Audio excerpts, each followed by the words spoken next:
Uma das primeiras fraudes na história do darwinismo, conhecida como teoria da recapitulação e anunciada como prova inegável da evolução, foi uma ideia proposta e propagada por um professor racista e eugenista chamado Ernst Haeckel, no final do século XIX.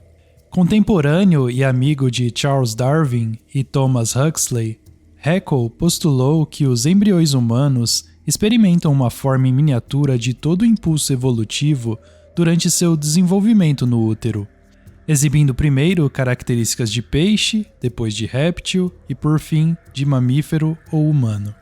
Há muito tempo ele foi eliminado da literatura científica, mas muitas pessoas e fontes populares ainda citam e acreditam, sem saber, no trabalho fraudulento de Haeckel. Desde então, ficou provado que essa teoria é completamente falsa.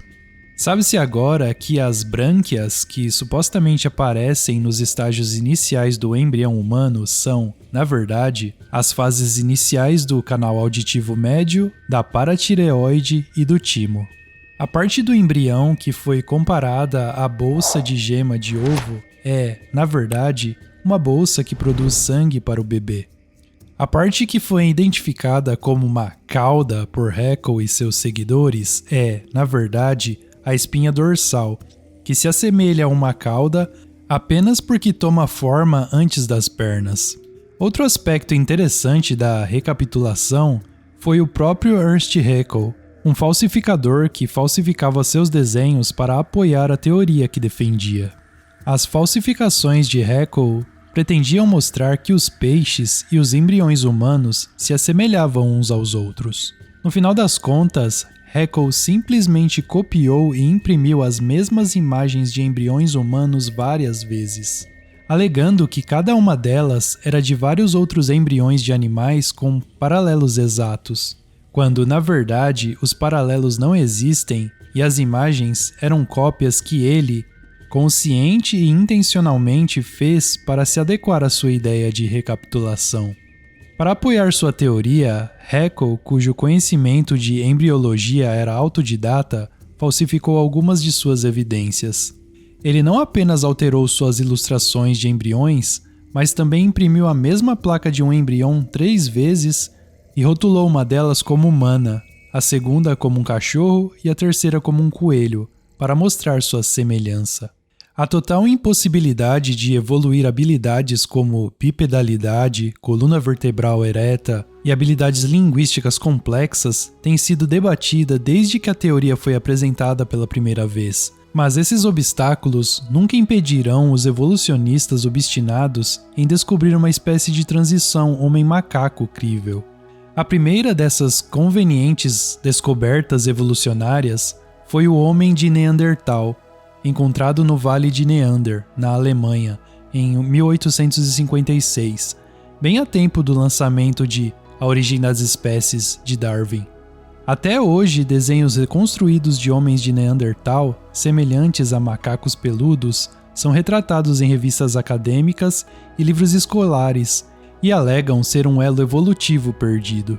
O fato, porém, é que nunca se demonstrou que todos os chamados restos mortais de Neandertal fossem mais diferentes dos humanos modernos do que um asiático de um caucasiano ou um inuit de um aborígene. Além disso, o tamanho do crânio mostra que seu cérebro era, na verdade, 13% maior do que o cérebro médio do homem moderno, tornando impossível ser um intermediário entre o homem e o macaco. Um dos principais defensores do homem de Neandertal como uma espécie autêntica atualmente é Rainer Protsch, um professor alemão que datou os fósseis em 36 mil anos, permitindo que eles se encaixassem perfeitamente na linha do tempo dos evolucionistas.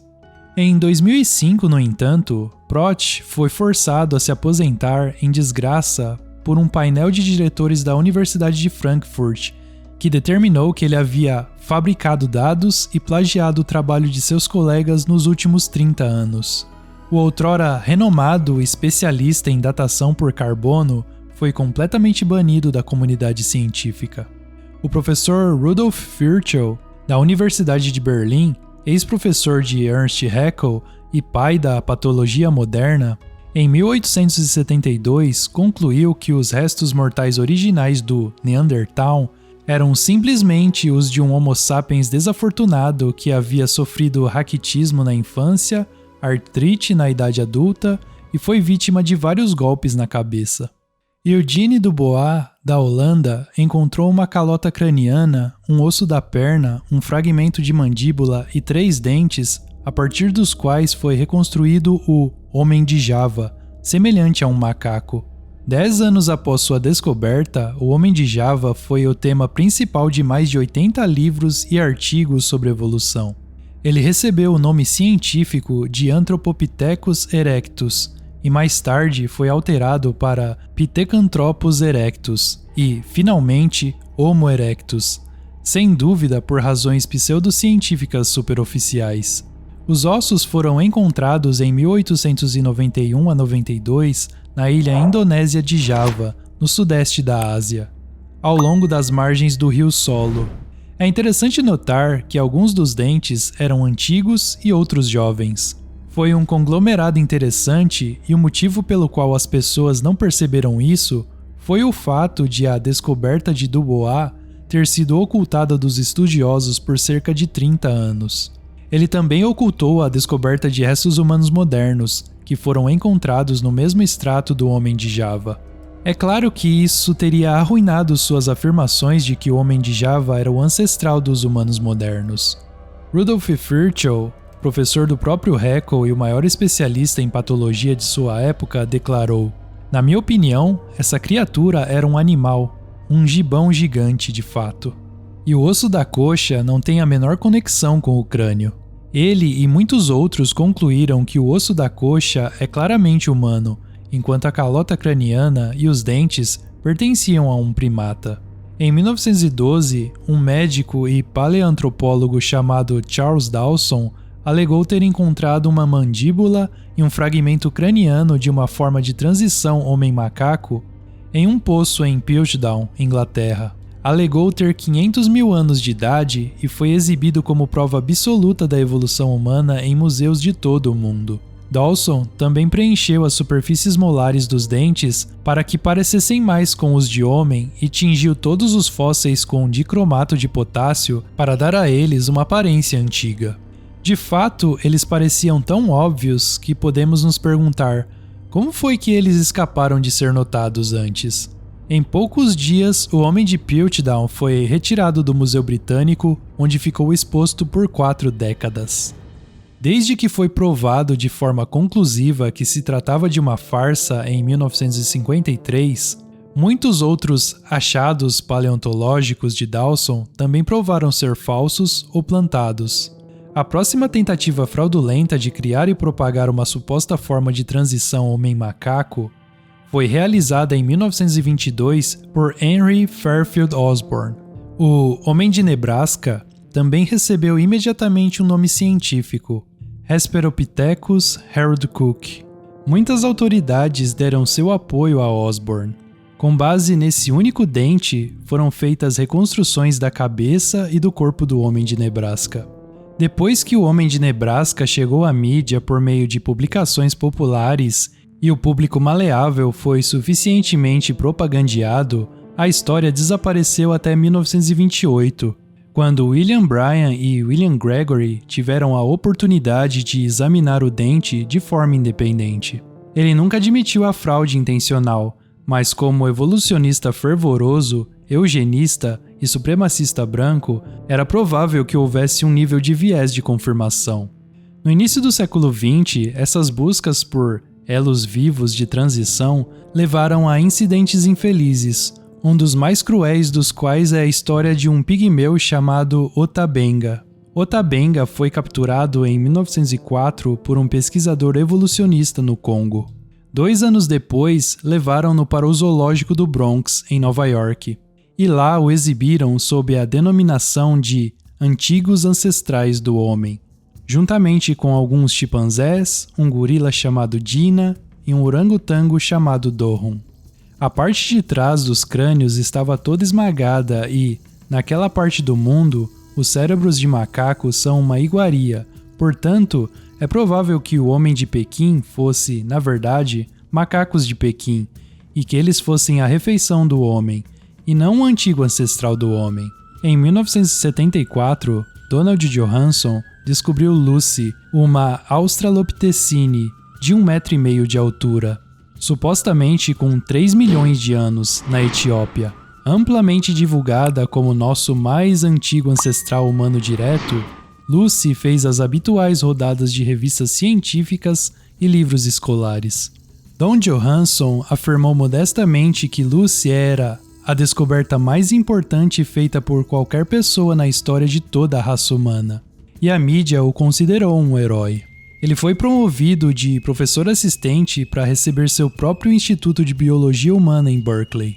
Durante todo esse tempo, ele nunca permitiu que os cientistas examinassem os ossos de Lucy até 1982, 8 anos depois. Desde então, e à medida que mais esqueletos de Australopithecine foram encontrados e examinados, muitos evolucionistas importantes concordam que Lucy é simplesmente um tipo extinto de macaco, semelhante aos modernos chimpanzés pigmeus e nada mais.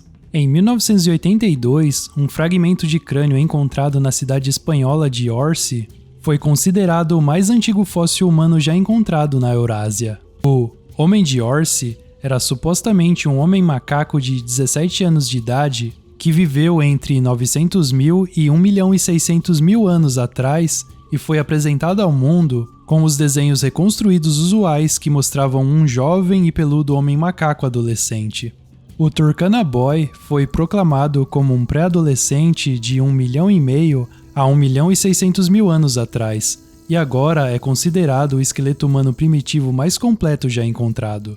No entanto, assim como o homem de Neandertal, o Turkana Boy, ou Naricotomi Homo erectus, não é diferente do homem moderno. O menino de Turkana era bípede, com braços e pernas de proporções humanas, uma estrutura esquelética ereta, comparável em altura, tamanho do crânio e taxa de desenvolvimento dos humanos modernos. Portanto, quando vistas como realmente são, todas as supostas descobertas e reconstruções de homens macaco não passam de fraudes e fantasias. Os homens macaco que vemos em jornais, revistas ou filmes são todos reconstruções. Os fósseis que se diz serem evidências do cenário da evolução humana são, de fato, produtos de fraude. Por mais de 150 anos não foi encontrado um único fóssil que comprovasse a evolução. De fato, as reconstruções dos restos fósseis feitas pelos evolucionistas são preparadas especulativamente precisamente para validar a tese evolucionista. Todos os muitos modelos, desenhos, caricaturas, manequins e filmes feitos envolvendo vários homens macacos são completa ficção e fabricação, porque ninguém pode realmente determinar com precisão a aparência externa de um animal com base apenas na estrutura óssea. É possível modelar com a mesma facilidade em um crânio de neandertaloide as características de um chimpanzé ou os traços de um filósofo. Com pincéis nas mãos, os evolucionistas produzem criaturas imaginárias. No entanto, o fato de esses desenhos não corresponderem a nenhum fóssil correspondente constitui um problema sério para eles.